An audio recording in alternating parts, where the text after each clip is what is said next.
ए note है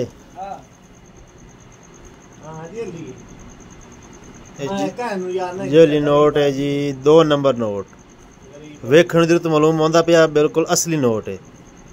लेकिन double परत है ए वेख लो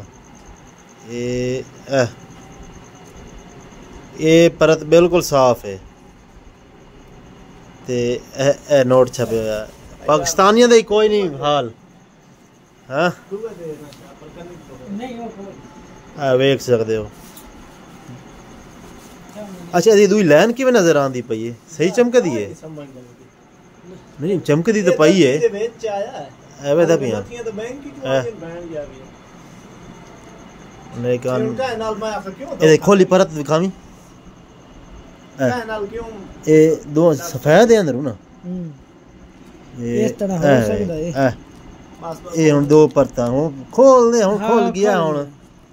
ते पांच से कोई नहीं 2 नंबर यार धोखा कह नाल नहीं बिल्कुल 2 नंबर ए देखो ए हाथ रमल लाई हुई है ये चमड़ी हो ये डॉक्टर साहब बिल्कुल धोखा कह नाल नहीं करना मैं आज दिता ही कहनु नहीं ये ठीक है अच्छा हां मैं कहना बहुत 2 नंबर बड़ी 2 नंबर ही आंदी पई वेख जो का फना दियन मैं एक कॉपी की कराई जो आंदी ने नाले दे 50,000 दी कॉपी आई ओदे विच है ए देख लो बंदे नु मरना ही याद कोई नहीं वेला बंदे दी चुडन के मैं आख मैं 500 नाल जुगा उसार लेना मुझे पता ही नहीं लगा दत्ती चलो शुक्र है एक 500 आई हो जाता कोई और ही होवे ना 50,000 रुपए आई ओके है दो दत्ती मैं लियान मंडी ठीक हो गया हुन सीधा कर दे नहीं कह दे आजम नु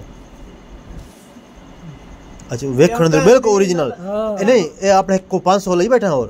मिलावी भाई लंबाई शमाई बराबर है डॉक्टर साहब कह होर नु दिविंदा ना लागत बन्या पर अगले जहान दे तो देवनेदार आसे इन्ने गल सारा रिस्क भी हराम हो बन्या कल 9 लाख दा ए दिल लंबाई एक बराबर थे होन बराबर है बराबर है बराबर है पाकिस्तानी है क्या ये हम देख थोड़ा जा उही फर्क है भाई ये दो ता किथे नहीं ये दो ता की दवाई वो दो ता वर्क दा फर्क है वर्क दा बड़े सारा फर्क है उस वर्क ते इस वर्क के एक और इना दे बाजा फर्क भला के शदा होंदा अल्लाह माफ करे दो ता नहीं लेकिन ये बहु बड़ी के ओ लेकिन पूरा खा ए रख भाई ए रख ए बड़ी ए हालत सेटिंग दा पता लगदा रासी 2 नंबर चीज आई होंदी है ये दो का नोट बना के छपा के ते तारा शारा उस विच लाइए अपने तरीके नाल हैं ए देख सकते हो व्यूअर्स मार्केट 2 नंबर आ गई ने लाजा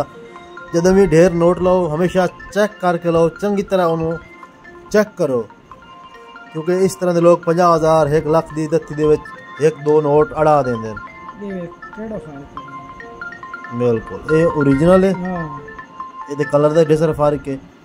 ये है नकली नोट ये जाली नोट सब है।